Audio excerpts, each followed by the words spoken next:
Hello and welcome back to Saints TV for 2020. The new season is upon us. My name is Jayden Cameron. I'll be here again helping out Jake, giving you weekly reviews and personal opinions, I guess, about the way we play and where we're headed.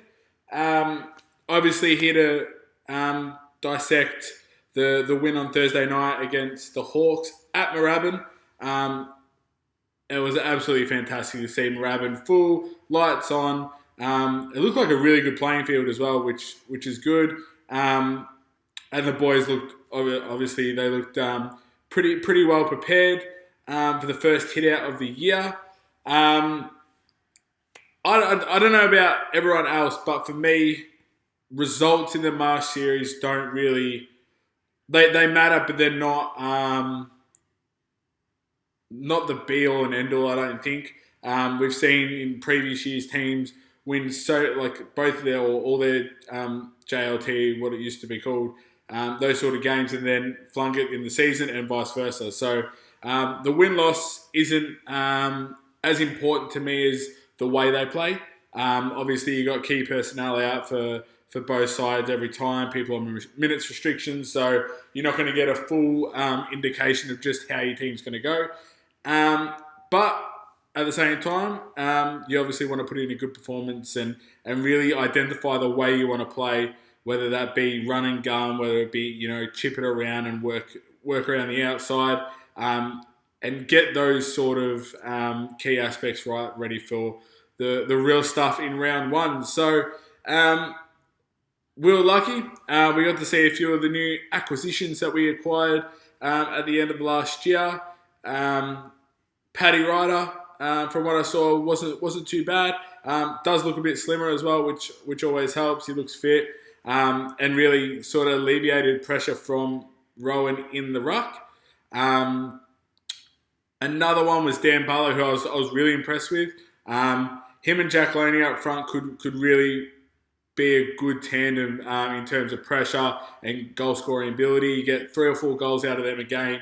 It takes the pressure off you Membry, King, Marshall, and those sort of blokes who are the main goal scorers. So if they can pinch it and get 4 or 5 goals between them a game, then you're going the right way in terms of your forward setup. And I like their pressure. Their pressure's Butler's coming from Richmond, a premiership team. 2 of the last 3 cups have gone to them, so he knows what it takes. He was in the first one, didn't play in last year's grand final win, but he was there and thereabouts, knocking on the door. So he knows the philosophies that are needed in terms of a winning culture, and he knows how to implement them on the football field as well. Bradley Hill coming over from Fremantle, again another sort of mature age recruit that's had success. Won the 3 premierships in a row at Hawthorn before going over to WA. Now back in Victoria. And I remember the first kick he had on Thursday night where he delivered it to Tim on the lead, and you just hear the crowd buzzing. That's the sort of game that you're going to see from him on a weekly basis. He loves to run. He's a run and carry sort of player. He only likes to go forward as well, which I think is a really good positive for us. And he can deliver lace out, whether it be 25, 30 to 50 metres to a running forward. So we'll go through some stats. Obviously, as I said, I'm not too big on the results and win-loss sort of stuff with the Marsh Series, but at the same time, it was a good win and a very accurate one as well, which is hopefully a changing of the tide considered to what we had last year. But we'll go through some team stats. I've got it on my phone, so ignore that unprofessionalism there. Big one for me was clearances. I thought we were close instead of clearances. We lost that by 6, but stoppage clearances around the ground up by 12. So that's the impact of Rowan and Paddy Ryder, Ryan Abbott in the last quarter as well. Giving it down to your Steels, Gresham, Billings, you chucking, Hanbury's going to be in there, Zach Jones is going to be in there, Seb Ross. We've got a really good depth now of talent through sort of all parts of the ground, which is good going forward. Contested possessions up 30. good getting it on the inside, winning it, and then the ability to actually translate that onto the outside and winning uncontested by just over 30 as well. So it was an all-round good game. You can take some really good positives out of it. You look at the way some of the players played. Tim Membry was outstanding. You hope he doesn't sort of peak too early. His ability to move up the ground, sort of reminiscent of what Rewalt used to do in his at the back end of his career. Had 24, 25 touches, kicked 4 goals. He's arguably the best one-on-one contested mark in the game. His aerial abilities, I think, one of the best in the competition, and very underrated as well for a medium-sized forward. Gresham, I liked his move into the midfield. I think that's where he needs to play. Obviously, it's taken him a couple of years to get that tank up ready to play 70-80% of the game time in the midfield. But you can see his burst of speed, acceleration. The only thing that probably lacks in his game at the moment is consistency by foot. So if he can get those foot skills from Bradley Hill a little bit, he's an A-grade player for sure. Jack Billings, continuing on his form from last year, had the 27 touches, went at 75%, so it's not too bad. Look for him to be more on a wing permanently this year. I think there was times last year where he went through the inside a little bit too much, but we need his class on the outside. He's got a really good kick, and if he starts well at the start of the season, then confidence. You can tell he's a very confidence-based player, and if he's got his confidence up, then we should see the best of him again this year. Jack Steele, inside mid, that's willing to do all the hard work for everyone else. Stuck with Tom Mitchell for I think the first half before Mitchell sat out a big portion of the second half, and did a really good job. Some of these players are always going to get their numbers, but at the same time, you got to try and nullify their impact on those numbers. Luke Dunstan, again, another one inside mid that's he's probably the one that has to prove a point. He's probably on that edge of when you get Zach Jones and Hanbury back, who's going to be the one that misses out. Dunstan's probably on the back end of that. So for him, these games are really important to actually make a stand for him and push his case for round 1 selection. Hunter Clark, the move to halfback suited him perfectly. Now that we've seen it for a good half of last year and already on Thursday, you sort of question why it wasn't done earlier. But he's poised, he's got confidence by boot, and he just sees the game a little bit slower than everyone else. And you can tell by the way he looks around, and his awareness on the field is really, really important in that back six. Going down, there's some good games everywhere. Nick Caulfield had a good game. He's another one that's probably got to prove a point to get that round 1 selection.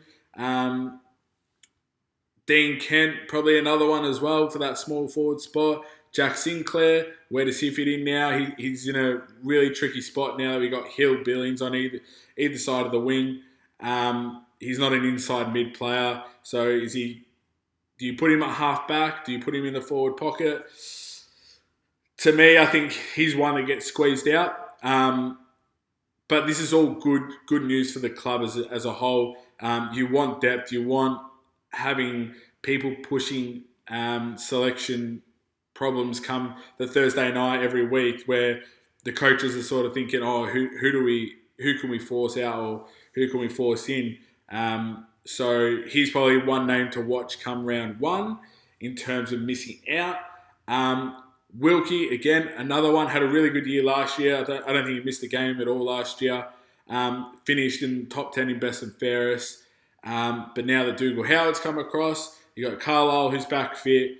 You got Nathan Brown who missed on Thursday night. So Wilkie and Brown are probably fighting off for that last big defender role. I'd personally give it to Wilkie, but you can't deny the experience of Nathan Brown at the same time. There's a really good, deep roster in terms of every position. Josh Battle, another one, played defence last year. I do like the move for him to go into the midfield a bit. I think he can, if he can get his tank up a little bit more, then he can be a very versatile player. Can play almost any position on the ground. But again, another player that could just be forced out due to class and experience and form in certain positions. So there was a few players missing. Jaron Geary, he'll slot straight back in. Zach Jones, as I mentioned, Hanbury, as I mentioned. Dylan Robertson's another one that I think we really missed last year. So seeing him back on the football field for starters is just an achievement in itself. But hopefully he can regain that form that put him as one of the better half-backers in the competition. Ben Long, I liked his move to the defence. Half-back role, use his pace, explosive speed. If he can get his consistency by foot, then he could be a really good player in that position. But again, because of depth, does he fit into round one? Probably not. So there's really good question marks. It's not a bad issue to have as a team coming up on the rise. I think we've seen Brett Ratton, left lean, come out and say that selection is going to be an issue with a fairly fit roster, and you're going to squeeze a couple of people out, but then it gives them the motivation to prove a point in the reserves, and it makes for healthy competition going forward. So also, it was good to see the number 12 back on the football field for St Kilda. Although Max Kim didn't have an overly major game, he was able to kick a goal, and he had some really good pieces of effort in the first half, whether it was pressure, chase down tackles, or aerial contests, and actually making the ball still alive in that forward 50. That's what he has to do as a full forward. Personally, I thought the forward line worked a lot better than what it was last year. I was a big knock on Bruce in terms of his forward patterns. He was very much a pointer rather than a lead into space. And unfortunately, that's why we were playing the kick long game deep into the forward 50, because he was just pointing. But you can see on Thursday night, they're looking for that pass to the 30-metre sort of arc from the goal square, and giving the forwards the best chance to run on the ball uncontested rather than having to mark in a pack of 4, 6, 8 players. So I thought that was probably the biggest note I took from that game, is our forward line structure was a lot better. Jack Laney was good, 4 goals. A couple from the boundary and just being that little tip rat that we need. And then 17-9 as a whole. We didn't score over 100 points often last year, and to do it in the first game already is a really good sign that the forward half of the game's working. And obviously the defence will come with that as well, build pressure and put a stronger hold on the opposition. So defensively, I didn't think they were up 100%. But as I said, I think there was still a few structures they were trying to work on. And matchups, you got to find out how does Howard fit into where Carlisle plays, Wilkie as well, and then getting those small crumbers around to move the ball off the half-back line. Savage was there, but Geary's a really strong leader in that aspect. He sort of controls who goes where in that back six. So having him back for the next practice game will be a good indication of just where that back line is, as well as Robertson as well. So good signs. As I said, results don't overly, matter in a way, but it's always good to have a bit of a winning culture as well. So we go on to, I think it's the game against Hawthorn again at Morwell for the bushfire affected areas, and then there's another game against Collingwood earlier in the next month in March, and then obviously start round 1 against the Kangaroos at Marvel Stadium. So I'll be back to review the next couple of games and then give my round 1 selection prior to that round commencing. But stay tuned. I'm sure Jake has plenty of things he's going to put up on the Facebook channel and all the other ones. And we shall see where the Saints can take us this year. But hopefully that September drought finishes in 2020. Thank you.